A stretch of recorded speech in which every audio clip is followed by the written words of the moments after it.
Bismillahirrahmanirrahim. Assalamualaikum warahmatullahi wabarakatuh. Okay, so kita sambung stress and strain. Okay, so kalau tengok dekat sini stress versus strain diagram. Okay, so dekat setiap point ni saya nak mention balik lah. So yang straight line tu kita panggil proportional limit. So dia kalau straight line tu dia sampai limit dia tu kita panggil proportional limit. So dekat situ kita boleh cari dia punya nanti you akan tahulah modulus of elasticity. So modulus of elasticity itu adalah yang straight line. So bila dia start curve tu, okay, yang point yang sampai yang terakhir straight line tu adalah kita panggil sebagai proportional limit. Okay, so bila dia dah start curve melengkung, and then dia akan ada satu point iaitu kita panggil sebagai yield stress. Yield stress.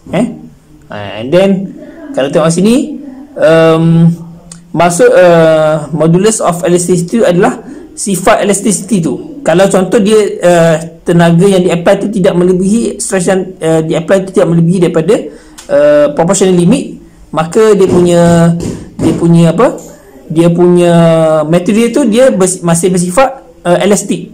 So dia boleh kembali kepada bentuk asal. Kalau dia dah melebihi daripada proportional limit, so dia dah mengalami proses kita panggil sebagai plasticity. Dia dah separa. Kalau dia ke arah bentuk asal pun dia mungkin ada lebih sikit, 0.05 0.01 plus minus lah. And then bila dia dah melebihi daripada plasticity, so dia akan menjadi strain hardening lah. Okay, and then dia akan ada satu curve puncak.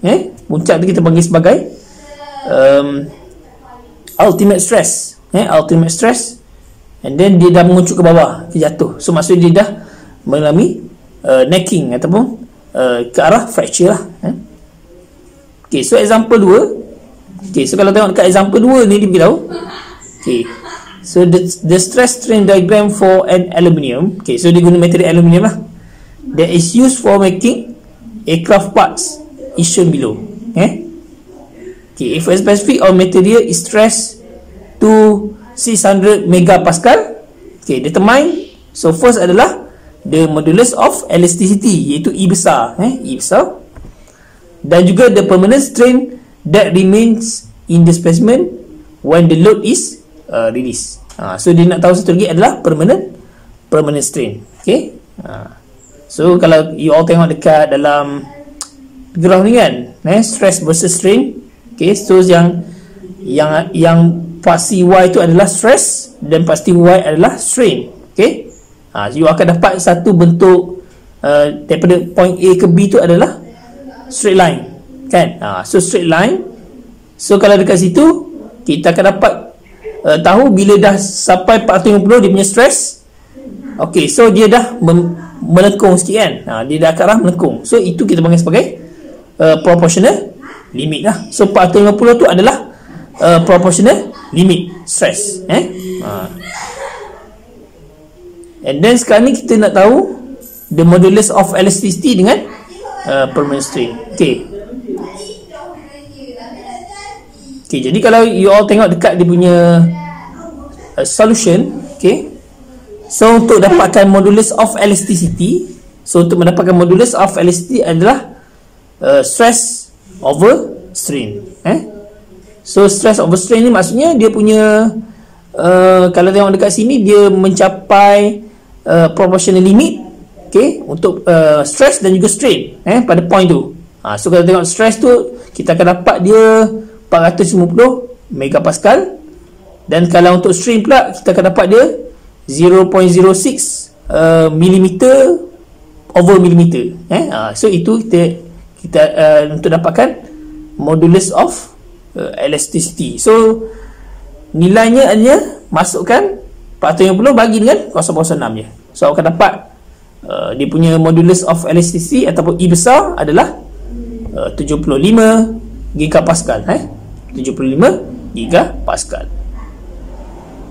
Okay, untuk yang B pula, okay, dia nak tahu, okay, what is the value of the permanent strain. Okay, so the permanent strain, okay, so dia beritahu dia punya if a specimen of the material is stressed to 600 megapascal. So dia stress sampai 600 megapascal. Jadi kalau ikutkan teori dia, so kalau ikut yang dia punya proportional limit adalah 450 saja megapascal. Jadi bila dia dah exceed dan the 600 megapascal, so dia dah mengalami, dia dah disobey the Hooke's law. Kalau Hooke's law dia menyatakan bahawa dia antara range antara hingga proportional limit. Tapi sebab dia dah melebihi the value of the proportional limit, jadi dia disobey the Hooke's law. So dia dah tidak mematuhi Hooke's law tu. Yang orang belajar sebelum ni, Hooke's law kan. Okey. Jadi untuk yang mendapatkan nilai, so draw a parallel line with AB. Okey, so dapatkan satu line, okey, parallel line AB. So kena selarikan. Okey, AB macam tu. So dia punya sudut sama lah AB daripada point the maximum value lah, iaitu okey 600 megapascal. So 600 megapascal tu dia menyentuh pada graf tu, dan kita akan ambil satu straight line AB yang parallel dengan AB. So jadi macam tu lah. Okey. Okey, so kalau dapat kat situ, kalau you tengok dapatlah point C, iaitu 0.015. 0.015. Jadi untuk yang string pula, dia jatuh pada keadaan tu, okey, 0.023. Okey. Okey, jadi untuk dapatkan dia punya the permanent strain, okey. Okey, so okey, so yang untuk dapatkan strain dia, okey, strain yang kemudian lah, maksudnya strain untuk yang 600 megapascal tu adalah you all kena 600 megapascal over 75 gigapascal, iaitu modulus of elasticity lah. Jadi you akan dapat 0.08 millimeter over millimeter. Okay. Okay, so from the graph, okay, jadi daripada graph tu awak akan tengok 600 megapascal, lepas tu dia punya strain dia adalah pada 0.023 millimeter per millimeter. Jadi 0.023 minus 0.08, so you akan dapat 0.015 juga. So dia punya nilai of the permanent strain adalah 0.015 millimeter over millimeter. So kita masuk example 3. So example 3 dia beritahu a 2 meter long steel tie rod in a structure is subject to a tensile axial load of 12 kilonewton. Okay, the diameter of the rod is 10 mm. Okay, determine the elongation of the rod if the proportional limit is 200 megapascal and the modulus of elasticity is E, so equal to 210 gigapascal. Okay, so sekarang ni dia nak beritahu what is the value of the elongation of the rod. Okay, elongation ni adalah pemanjangan dia, okay, delta x. Okay, dan juga the itulah maksudnya. So proportion limit dia beritahu dah 200 megapascal, dan juga modulus of elasticity E besar pun dia dah beritahu. Okay, so sekarang ni kita masuk dalam formula sajalah. Jadi first untuk yang rod ni, kita masuk itu dapat tahu the cross sectional area of rod. So A equal to pi r square, pi r square. So kita masuklah pi, okay, darab dengan 5 mm square, so akan dapat 78.454 mm square. Okay, so kita convert pada unit meter lah, so akan dapat 78.54 dan 10 kuasa negatif 6. Okay, and then kita dapat dia punya the stress of the rod. Okay, so stress equal to P over A, so recall balik, stress equal to P over A. So pressure yang di-apply adalah 12 kilonewton over dengan area yang kita dapat ni 78.54 kan. So kita akan dapat 0.0153 kilonewton per millimeter square. Okay, jadi kalau ikutkan tu, kalau you all tengok 1 megapascal bersamaan dengan 1 kilonewton per meter square, equal to 1 newton over millimeter square. Jadi kita nak dapat dalam unit megapascal. Jadi dah dengan 1000 lah. So kita akan dapat dia punya apa unit dalam megapascal adalah 153 megapascal. Okay, Okay, jadi disebabkan kerana dia beritahu daripada soalan dia apply pressure sebanyak proportional limit untuk yang case ni adalah 200 megapascal. So kita tengok dulu sama ada dia obey, mematuhi Hooke's law ataupun dia disobey the Hooke's law. So kalau macam dia below than the proportional limit, so kita anggap dia obey, mematuhi maksudnya. Kalau dia exceed than the proportional limit, kita anggap dia sebagai disobey atau tidak mematuhi lah.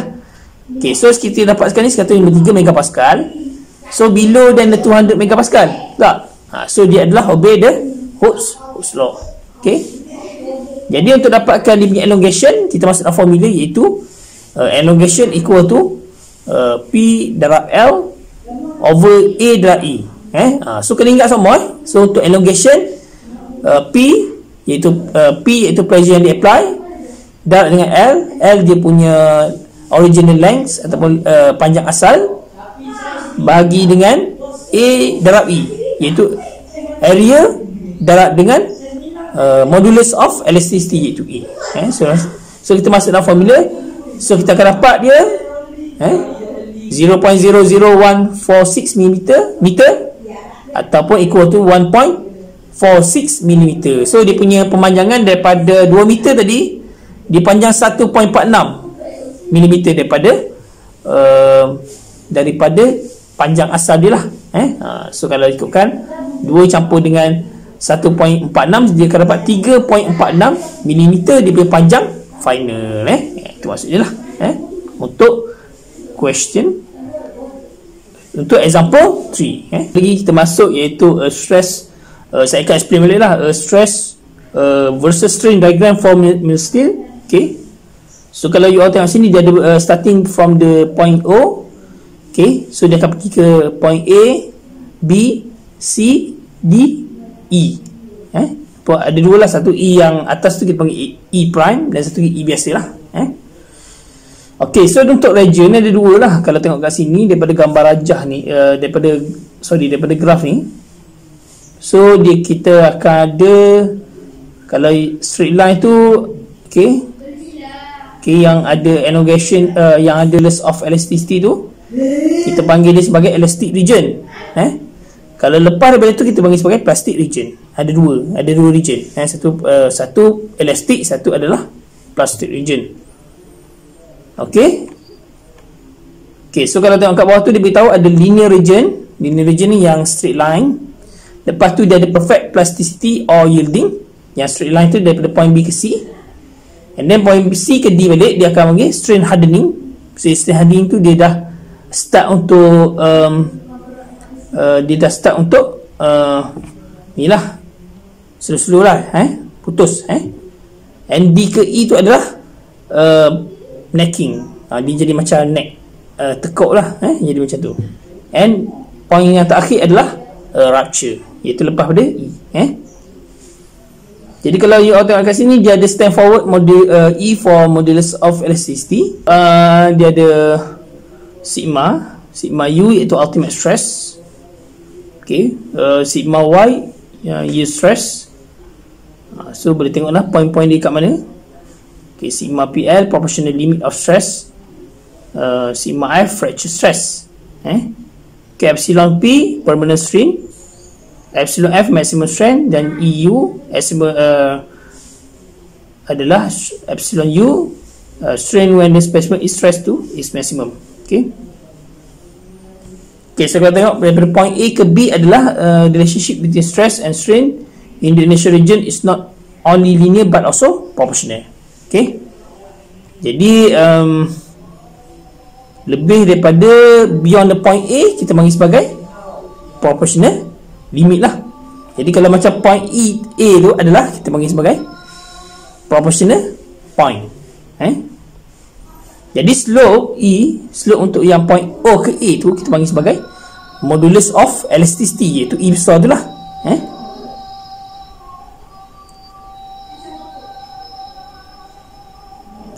Ok, so point B, kalau tengok dekat sini, dia macam melengkung sikit kan, naik ke atas sikit. Ok, so itu kita panggil sebagai yield point. Yield point tu, the corresponding stress is known as the yield stress of the steel. Maksudnya dia juga istilahnya adalah yield point lah. Okay, kalau point B to C yielding. Okay, C adalah perfectly plastic.